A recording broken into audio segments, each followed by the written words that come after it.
ભારત વિશ્વની ત્રીજી મોટી આર્થિક વ્યવસ્થા બનવા તરફ તેજ ગતિથી આગળ વધ્યું છે। જીએનએફસી પણ આવું જ એક પીએસયુ છે। તેની 5 દાયકાની સફર માત્ર કંપનીની સફળતાની ગાથા જ નથી, પણ રાજ્યના વિકાસ, ખેડૂતોની સમૃદ્ધિ અને આત્મનિર્ભર ભારતના નિર્માણમાં આપેલા યોગદાનની અનન્ય સિદ્ધિ છે। 50 વર્ષ વિકાસ નવતર પ્રયોગ અને રાષ્ટ્ર નિર્માણના થીમ ઉપર આધારિત આ ઉજવણી છે તે કરવામાં આવી। 700 મેટ્રિક ટન ઓક્સિજન આપી કરી હતી રાષ્ટ્રની સેવા। હજુ સુધી તમે અમારી ચેનલને સબસ્ક્રાઇબ નથી કરી તો અત્યારે જ ન્યૂઝરૂમ ગુજરાતને સબસ્ક્રાઇબ કરો, ફેસબુક અને ઇન્સ્ટાગ્રામ પર ફોલો કરો।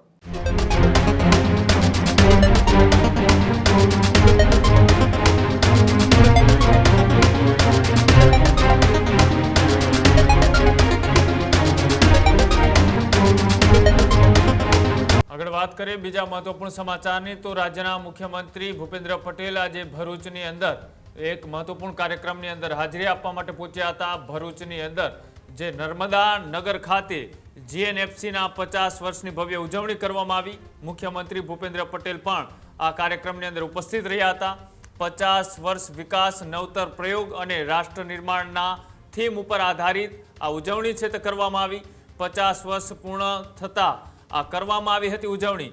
જીએનએફસીના અધિકારીઓ અને કર્મચારીઓ પણ ઉપસ્થિત રહ્યા હતા।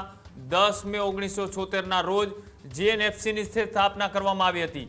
કોવિડ મહામારીમાં 700 મેટ્રિક ટન ઓક્સિજન આપી કરી હતી રાષ્ટ્રની સેવા અને નીમ પ્રોજેક્ટની જીએનએફસીએ પર્યાવરણ અનુકૂળ પ્રગતિ કરી હોવાની પણ વાત રાજ્યના મુખ્યમંત્રીએ કરી।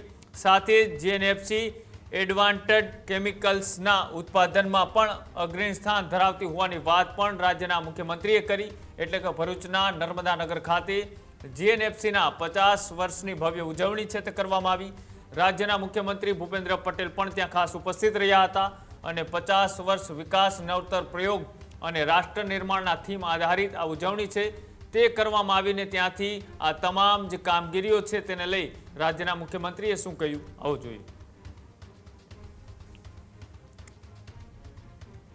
વિશ્વ નેતા અને યશસ્વી વડાપ્રધાન શ્રી નરેન્દ્રભાઈ મોદીએ તેમના વડાપ્રધાન તરીકેના સુશાસનના સળંગ 12 વર્ષ પૂર્ણ કર્યા છે। જીએનએફસીના 50 વર્ષ પણ આજે પૂર્ણ થઈ રહ્યા છે તે એક સુભગ સમન્વય છે। આદરણીય વડાપ્રધાન શ્રીએ મહત્વપૂર્ણ સિદ્ધિ માટે આપ સૌ વતી હું એમને ખૂબ ખૂબ અભિનંદન પાઠવું છું। તેમના નેતૃત્વમાં 12 વર્ષમાં ભારત વિશ્વની ત્રીજી મોટી આર્થિક વ્યવસ્થા બનવા તરફ તેજ ગતિથી આગળ વધ્યું છે। આ વિકાસ યાત્રામાં દેશના પીએસયુનો પણ મહત્વનો ફાળો રહ્યો છે। વડાપ્રધાનશ્રીએ પીએસયુને વધુ કાર્યક્ષમ, પારદર્શક અને સ્પર્ધાત્મક સાથે પ્રોફેશનલ એપ્રોચથી પ્રોફિટેબલ બનાવ્યા છે। શ્રી મોદી સાહેબે પીએસયુના કર્મચારીઓ ભરોસો મૂક્યો અને તેમની સરકારી ગરેડમાંથી બહાર લાવીને ઇનોવેટિવ પ્રોજેક્ટ્સ માટે પ્રોત્સાહન આપ્યું। જીએનએફસી પણ આવું જ એક પીએસયુ છે। તેની 5 દાયકાની સફર માત્ર કંપનીની સફળતાની ગાથા જ નથી, પણ રાજ્યના વિકાસ, ખેડૂતોની સમૃદ્ધિ અને આત્મનિર્ભર ભારતના નિર્માણમાં આપેલા યોગદાનની અનન્ય સિદ્ધિ છે।